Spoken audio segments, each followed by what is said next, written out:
exposed to natural accidents. Meanwhile, the annual cultural festival aimed at recognizing different communities and their culture took place at Good Testimony International School in Nairobi as students showcased different cultures.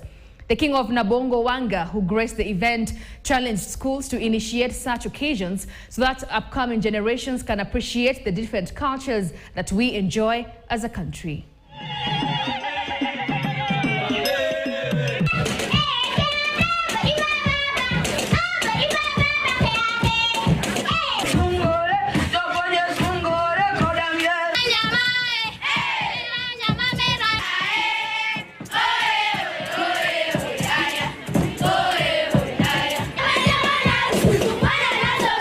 Siku ambayo hawa watoto wanaonyeshwa culture.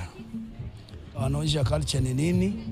Wamekaa na walimu wao, wakafunzwa mambo ya culture na wamekuja hapa kutuonyesha ya kwamba wanaelewa. Siku ya muhimu kwa sababu mentoring these children, you cannot do it unless they understand what culture is.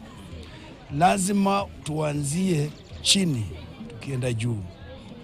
Na hivi vile ilivyo ni kwamba wamejifunza utamaduni kamili.